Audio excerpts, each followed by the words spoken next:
Okay, today we're going to look at power and efficiency. So we'll start with power, and what we have to be careful of is, first of all, what it is. It's a pretty easy formula to use. We just need to understand what it is. Power is the rate of work, which means how much work is being done per second or per hour or something like that. So our formula is power equals work over time. But remember, work can be change of energy. So sometimes we'll just have to subtract the two energies in order to figure it out. And in this case, power is measured in watts. So it's named after another guy. So instead of joules per second, we can say that's also equal to watts. And that's it. So there's our formula for power. So it's a pretty easy formula. So let's just do a simple example. So let's suppose you leave a 100-watt light bulb on for 3 hours. So your parents might always give you this crap saying, hey, you left your light bulb on in your room, you're wasting energy, you're wasting power. So let's figure out how much energy.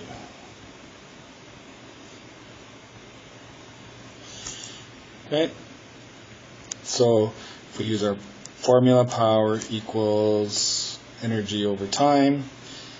We have 100 watts for our power. Our time is 3 hours. Well, we want to change that to seconds. So we go 3 times 60 to get minutes, times 60 again to get seconds.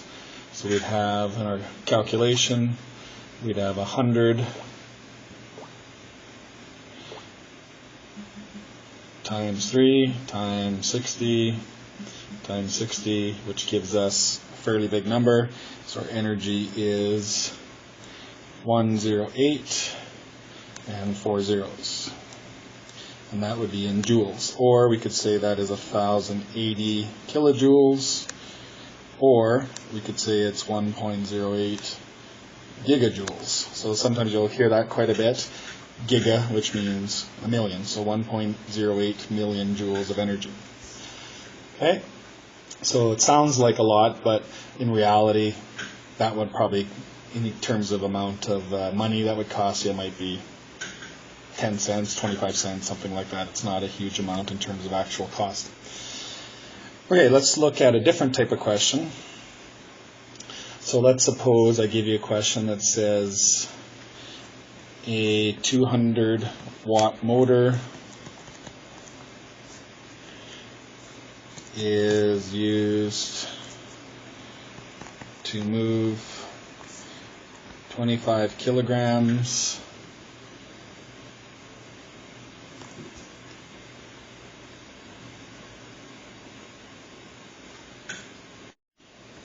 find the velocity it moves at.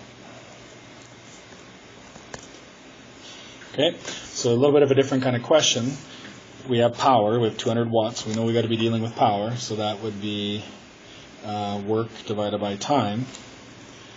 Okay, so I actually messed up this question a little bit. Instead of being used, we should say it's being lifted. So imagine this as being some sort of lift.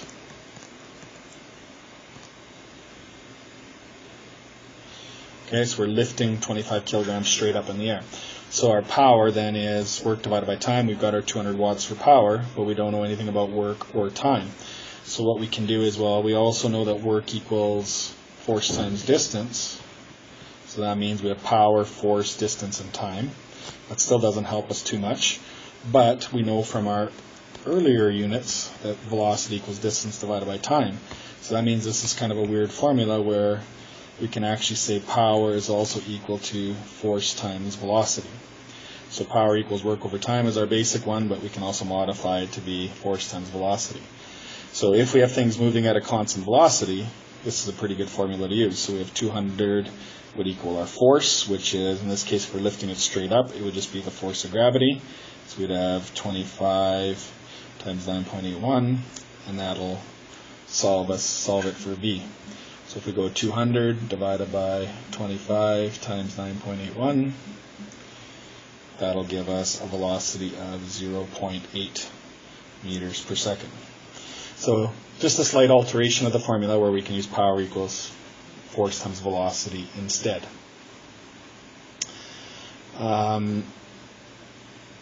That'll be enough for that. So let's look at efficiency. So sometimes you're going to hear quite often in the real world that they'll say this engine is 80% efficient or something like that.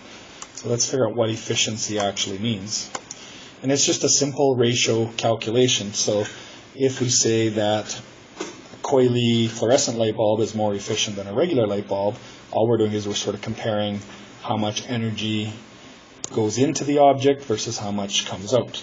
So our formula for efficiency equals energy out divided by energy in. Or we can compare power. It also works. So if we go power out divided by power in. Okay, so let's kind of do an example to show you what I mean by that. So if we say a 60-watt light bulb is 2% efficient, how much light is produced? Okay, so when you plug in your light bulb, you flick on the switch, we're using 60-watt bulb, so 2% efficiency is 0.02, and so we're looking for how much energy out there is, and we know that we had how much power, we're comparing power in this case, so we'd have power out divided by 60 watts, so if we go 60 times 0.02, we get an output power of 1.2 watts. So you can see with a regular light bulb, not very efficient, right? 2% efficiency means out of the 60 watts, only 1.2 is actually used for light. The rest would be released as heat and waste energy. Okay, so just to kind of give you a rough comparison, a coily light bulb is about 8% efficient. So if we actually do the same thing for 8%, it would be way more efficient. Well, not way more, but a little bit more. But the key thing is with a fluorescent bulb is we can create the same amount of light, but only on 13 watts. So if we actually go 13 watts times 8%, we get only 1 watt of power. So 13 watts going in, we only have 1 watt coming out. So if you compare these two numbers, you might say, well, a coily light bulb is actually worse than the regular light bulb because we're only getting 1 watt going out. But we got to take a look at what went in, right? So we had 60 watts going in, 58.8 got wasted. On our coily light bulb, 13 watts go in, only 12 gets wasted. So you're still making less energy, wasting less energy than what we have just because we started with a lot less. And that's it. So when you're doing efficiency, you can compare power, you can compare energy, it doesn't matter, just do output divided by input. So it wouldn't matter if I said, let's do one more example. So let's say we have a crane, lifts 380 kilograms at 3.8 meters per second squared, or just meters per second. We want to find efficiency on 22,000 watt motor. Okay, so if you look at an appliance that you have, your hair dryer or your iPod or whatever, they usually rate it saying it's so many watts. So that means that's how much power it's going to use. So for this case, we know the motor burns 22,000 watts. What we want to know is how much is it actually using efficiently. So in this case, we need to figure out what that power is first. So we'd go power would equal work divided by time, but once again, we don't know the work or the time. So let's use our force times distance divided by time.